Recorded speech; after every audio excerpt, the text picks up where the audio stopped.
Hello dear students, this is Garima Kushwaha. Welcome back to Shanai academy Hindi.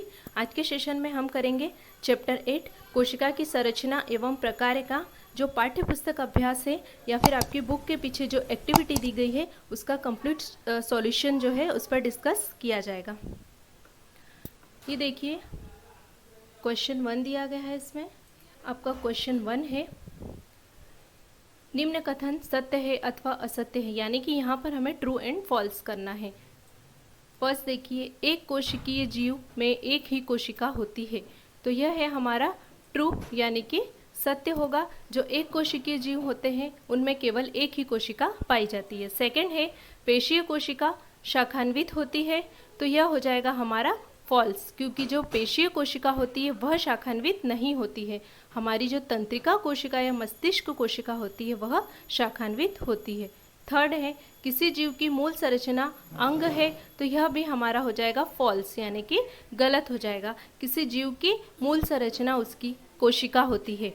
Fourth है, amoeba की आकृति अनियमित होती है, तो यह हो जाएगा हमारा ट्रू यानी कि सत्य, क्योंकि जो अमीबा की आकृति होती है वह उसकी स्थिति परिस्थिति के अनुसार बदलती रहती है, इसीलिए हम कहेंगे कि जो अमीबा की आकृति होती है वह अनियमित होती है। हमारा सेकंड क्वेश्चन है, मानव तंत्रिका कोशिका का रेखा चित्र बनाइए तथा तंत्रिका कोशिका द्वारा क्या कार्य किया जाता है यह समझाना है। यानी हमें मस्तिष्क कोशिका या तंत्रिका कोशिका का चित्र बना करके उसके कार्य समझाना है। तो यहाँ पर इसका आंसर है, यहाँ पर डायग्राम देख लीजिए। यह रही हमारी तंत्रिका कोशिका। इस तंत्रिका कोशिका में यह जो ऊपर वाला हिस्सा है यह पूरा शाखित होता है। इन शाखाओं को हम कहते हैं द्रुमिकाएं। यहाँ बीच में देखिए एक केंद्रक होता है। इसके नीचे का जो हिस्सा होता है, जो रॉड लाइक स्ट्रक्चर होता है, वह कहलाता है तंत्रिकाक्ष, और इस तंत्रिकाक्ष का जो बाहरी हिस्सा होता है वह होता है माइलिन आच्छादन। इस प्रकार हमारी मानव तंत्रिका कोशिका का यह चित्र होता है। अगर हम इसके कार्य देखें तो तंत्रिका कोशिका संदेश प्राप्त कर उनका स्थानांतरण करती है, जिसके द्वारा यह शरीर में नियंत्रण तथा समन्वय करती है। नियंत्रण तथा समन्वय देखिए, अगर हम किसी गर्म वस्तु को छूते हैं तो यही तंत्रिका कोशिका हमारे मस्तिष्क को यह संदेश देती है कि यह वस्तु गर्म है, इसे तुरंत हटाएं, और हम अपना हाथ वहां से हटा लेते हैं। तो यह जो कार्य में लिखा गया है इसका अर्थ यही होता है। क्लियर? अब हम नेक्स्ट क्वेश्चन देखेंगे। हमारा क्वेश्चन नंबर 3 है, निम्न पर संक्षिप्त नोट लिखिए। यानी कि हमें यहाँ पर जो कोशिका द्रव्य और कोशिका का केंद्रक दिया हुआ है इसी पर हमको 3-4 लाइनों में एक संक्षिप्त नोट लिखना है। तो फर्स्ट है हमारा कोशिका द्रव्य, यानी यह एक जेली जैसा पदार्थ होता है जो कहाँ पर, कोशिका झिल्ली एवं केंद्रक के बीच में पाया जाता है। इस कोशिका द्रव्य में कोशिका के सभी कोशिकांग जैसे माइटोकॉन्ड्रिया, लाइसोसोम, क्लोरोप्लास्ट आदि पाए जाते हैं। यहाँ पर देखिए यह एक जेली जैसा पदार्थ होता है, जैसे कि पहले भी हमने डायग्राम में देखा था। यह हो गई हमारी कोशिका। यहाँ पर हमारी पाई जाएगी कोशिका झिल्ली, बिल्कुल यहाँ बीचों बीच में पाया जाएगा कोशिका का केंद्रक, और यह जो पूरा बीच वाला भाग होता है यह हमारा कहा जाएगा कोशिका द्रव्य। ठीक है, इस कोशिका द्रव्य में कोशिका के सभी कोशिकांग जैसे माइटोकॉन्ड्रिया, लाइसोसोम, क्लोरोप्लास्ट आदि पाए जाते हैं। नेक्स्ट देखेंगे अब हम कोशिका का केंद्रक।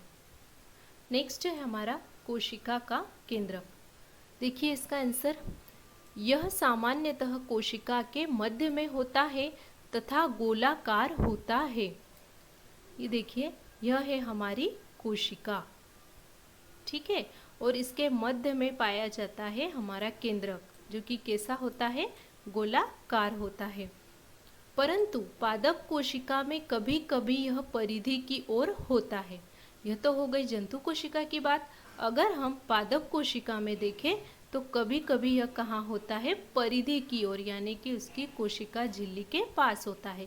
इसका कारण होता है कि पादप कोशिका में जो रिक्तिकाएं होती है वह काफ़ी बड़ी बड़ी होती है। इस कारण से जो केंद्रक होता है वह थोड़ा सा साइड में खिसक जाता है। कोशिका द्रव्य से एक झिल्ली द्वारा अलग रहता है। यह कोशिका द्रव्य से एक झिल्ली द्वारा अलग रहता है। यह हो गई है हमारी क्या, कोशिका झिल्ली, और यह बाहर का है हमारा कोशिका द्रव्य।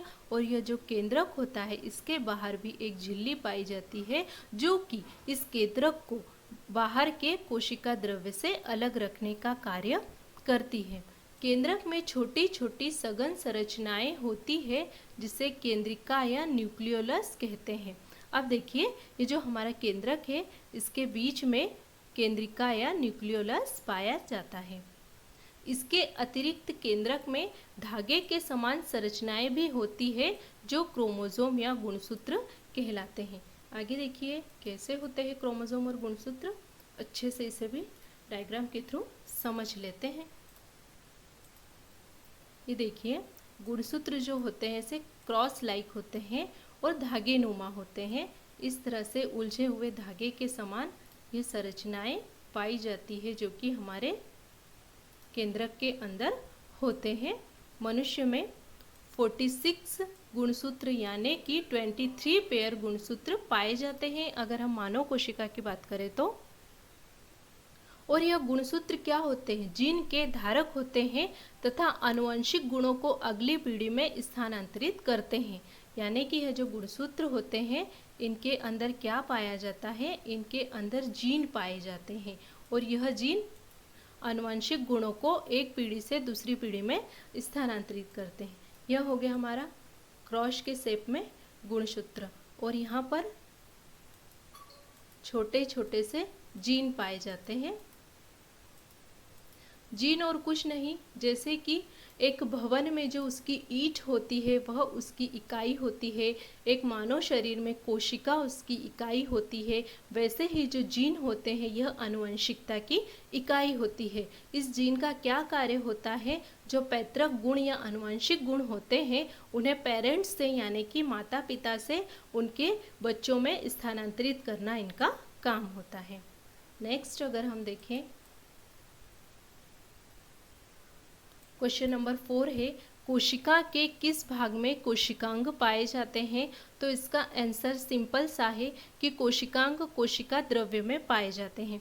यहाँ देखिए हमने बहुत अच्छे से पढ़ा है, ये कोशिका झिल्ली होगी, यह हमारा केंद्रक होगा और ये जो बीच का भाग होता है यह पूरा का पूरा कोशिका द्रव्य होता है और इसी के अंदर कोशिका के सभी कोशिकांग जैसे कि माइटोकॉन्ड्रिया, लाइसोसोम, अंतःप्रद्रवी जालिका आदि पाए जाते हैं। नेक्स्ट है हमारा क्वेश्चन नंबर 5। पादप कोशिका एवं जंतु कोशिका को रेखाचित्र बनाकर उनमें 3 अंतर समझाइए। यहाँ पर हमें देखना है पादप कोशिका और जंतु कोशिका का डायग्राम और उसके बाद उन दोनों में हमें 3 अंतर हैं वह भी बतलाना है। पहले डायग्राम देख लीजिए। ये रहा हमारा पादप कोशिका और जंतु कोशिका का डायग्राम। देखने में काफ़ी कॉम्प्लिकेटेड लग रहा है, अगर हम इसे थोड़ा सा इजी करके बताएं तो ये ऐसे होगा। यह रही हमारी पादप कोशिका, इसे आप अच्छे से ड्रॉ करना सीख लीजिए।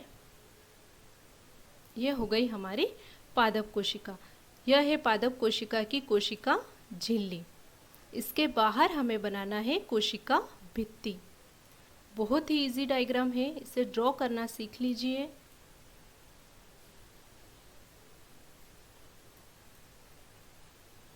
इस तरह से हमें इसके बाहर बनाना है कोशिका भित्ति। अब हमें बीच में बनाना है इसका न्यूक्लियस, इसके सेंटर में बनाना है न्यूक्लियोलस। यहाँ पर हो जाएगी हमारी रिक्तिकाएं, यहाँ पर हो जाएगा माइटोकॉन्ड्रिया,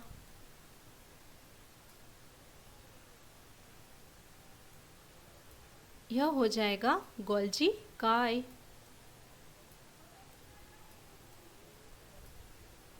यहाँ पर हो जाएगा हरित लवक या क्लोरोप्लास्ट।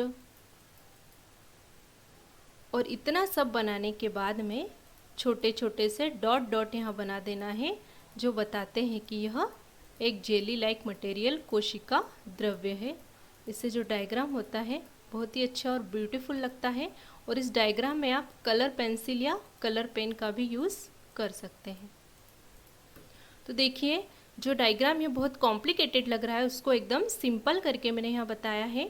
यहाँ देख लीजिए, यह हो गया है कोशिका झिल्ली, यह बाहर की आउटर मेम्ब्रेन हो गई है कोशिका भित्ति, यह हो गया है हमारा न्यूक्लियस, ये हो गया है न्यूक्लियोलस, यह हो गया है गोल्जी काय, यह हो गया है हमारा क्लोरोप्लास्ट, यह हो गई है रिक्तिकाएं, यह हो गया है माइटोकॉन्ड्रिया, और इस तरह से बन गई है हमारी पादप कोशिका। कोशिश करना कि जो लेबलिंग होती है उसे हम एक ही साइड रखें, क्योंकि चारों तरफ लेबलिंग करने से हमारा जो डायग्राम होता है वह अच्छा बिल्कुल भी नहीं लगता है। नेक्स्ट हम थोड़ी सी प्रैक्टिस जंतु कोशिका के डायग्राम की भी कर लेते हैं।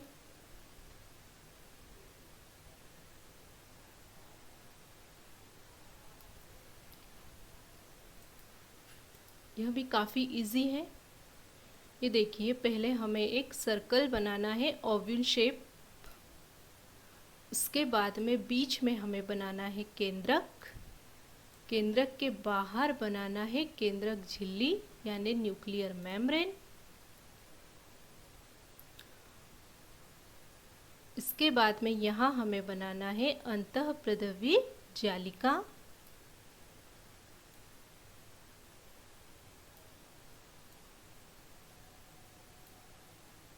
यहाँ पर हमें बनाना है लाइसोसोम,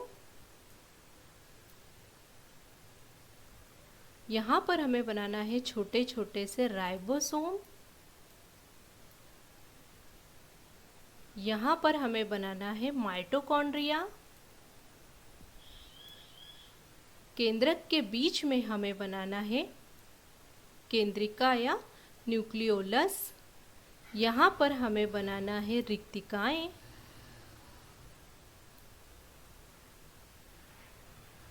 और यह हो जाएगा हमारा कोशिका द्रव्य, जिसे हम ऐसे डॉट डॉट करके बना देंगे।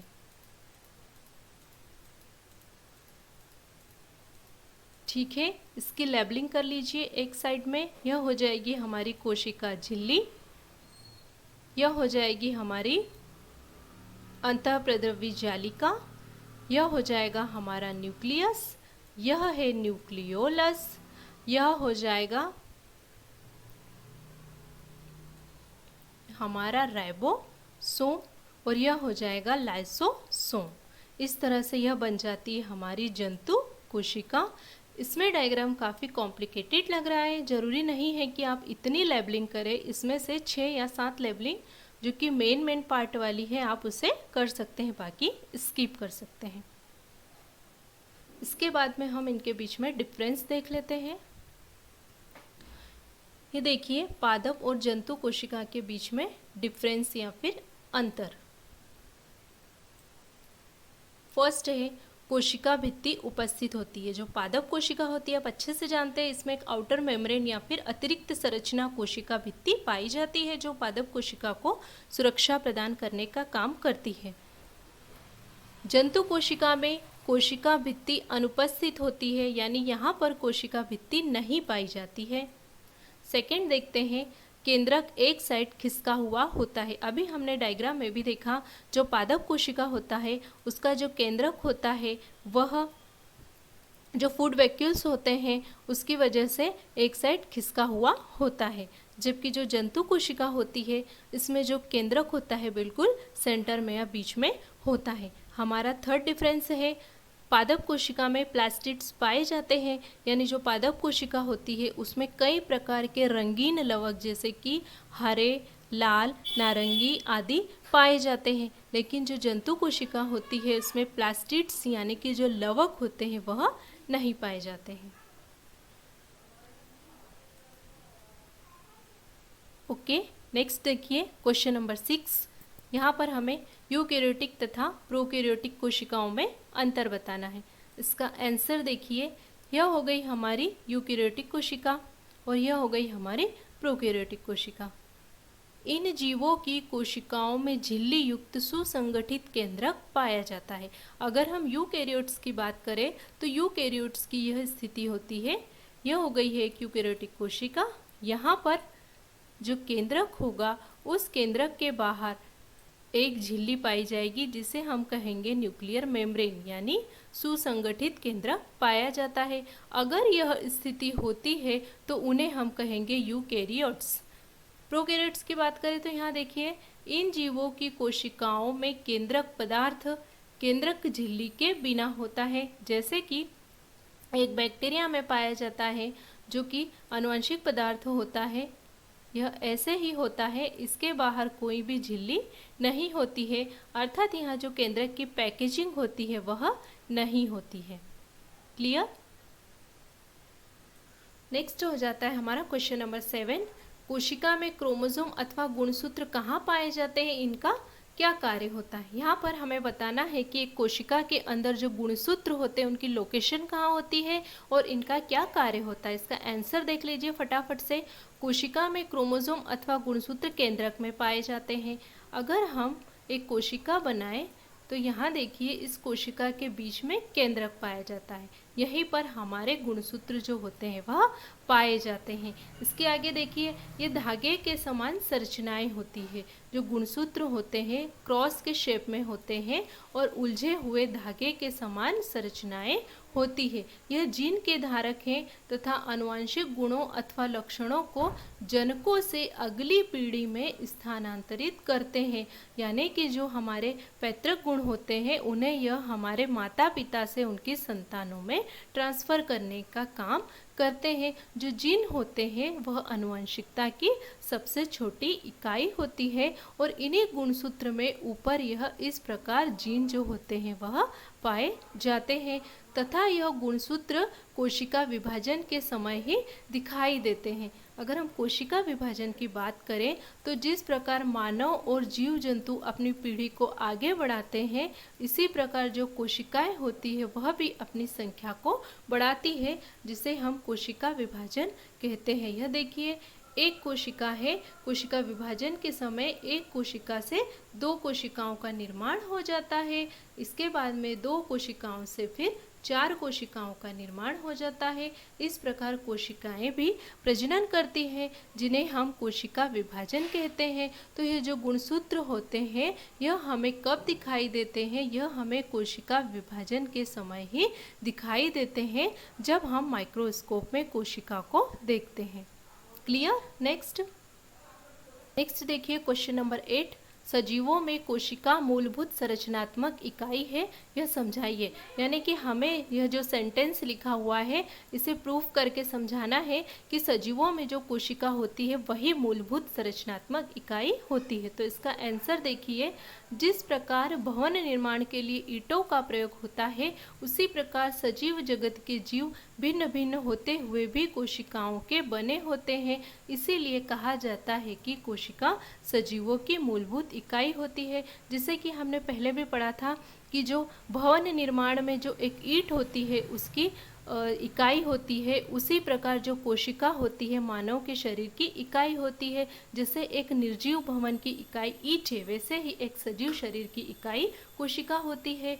और कोशिकाओं के आधार पर सजीव 2 प्रकार के होते हैं, एक कोशिकीय और बहुकोशिकीय। जो एक कोशिकीय जीव होते हैं उनमें केवल एक कोशिका पाई जाती है और वही एक कोशिका उस जीव के शरीर में होने वाले सभी कार्यों का संपादन करती है। जबकि जो बहुकोशिकीय जीव होते हैं उनमें अलग अलग कोशिकाएं पाई जाती है तथा कोशिकाओं के अलग अलग समूह अलग अलग कार्यों का संपादन करते हैं। नेक्स्ट देखेंगे। ओके, नेक्स्ट देखिए क्वेश्चन नंबर 9। बताइए कि क्लोरोप्लास्ट अथवा हरित लवक केवल पादप कोशिकाओं में ही क्यों पाए जाते हैं। हमें यह बताना है कि जो क्लोरोप्लास्ट या हरित लवक होता है वह सिर्फ और सिर्फ पादप कोशिकाओं में ही क्यों पाया जाता है। तो आइए देखते हैं इसका आंसर कि जो हरित लवक होता है केवल पादप कोशिकाओं में इसलिए पाए जाते हैं क्योंकि यह सूर्य के प्रकाश की उपस्थिति में प्रकाश संश्लेषण की क्रिया की सहायता से अपना भोजन स्वयं बनाते हैं। यानी कि जो पौधे होते हैं, जो हमारे पौधे होते हैं उनके अंदर क्या पाया जाता है, प्लास्टिड्स पाया जाता है। हमने पहले भी पढ़ा था जब हमने पादप कोशिका का चित्र बनाया था तब कि जो पादप कोशिका होती है उसके अंदर क्या पाया जाता है, प्लास्टिड्स पाया जाता है जो कि रंगीन लवक होते हैं। उन्हीं में से जो हरे रंग के लवक होते हैं हम उन्हें क्या कहते हैं, हम उन्हें हरित लवक कहते हैं। और उन्हीं के अंदर क्या पाया जाता है, क्लोरोफिल पाया जाता है। और यह क्लोरोफिल प्रकाश संश्लेषण की क्रिया के द्वारा पौधों में अपना भोजन बनाने में सहायता करता है। अतः हम कह सकते हैं कि जो क्लोरोप्लास्ट होता है वह सिर्फ पौधों में ही पाया जाता है। लेकिन अगर हम जंतुओं की बात करें तो जंतुओं में यह क्लोरोप्लास्ट नहीं पाया जाता है, क्योंकि जो जंतु होते हैं वह स्वयं अपना भोजन नहीं बनाते हैं, वह अपने भोजन के लिए अन्य जंतुओं अथवा पौधों पर निर्भर रहते हैं। अब देखिए, आप कहेंगे कि हम तो हमारे किचन में जा कर के हमारा भोजन बनाते हैं, हम दूसरों पर निर्भर नहीं रहते। लेकिन अगर मैं कहूँ कि आप लोग अपना भोजन बनाते नहीं हो, सिर्फ उसे क्या करते हो, पकाते हो। आप कच्चे मटेरियल या कच्चे भोजन को अपने किचन में जा कर के पकाते हो, क्योंकि हम हमारे भोजन के लिए या तो पौधों पर या जंतुओं पर निर्भर होते हैं। जैसे जो वेजिटेरियन होते हैं वह पौधों पर निर्भर होते हैं और जो नॉन वेजिटेरियन होते हैं वह जंतुओं से अपना भोजन प्राप्त करते हैं। क्लियर? ओके, नेक्स्ट हम देखेंगे क्वेश्चन नंबर 10।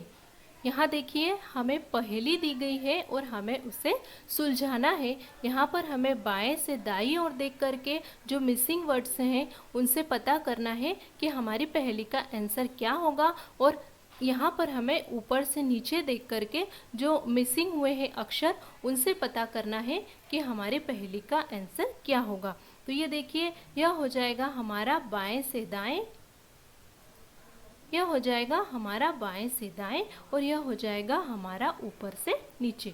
तो हम अच्छे से इसे सॉल्व करने की कोशिश करते हैं।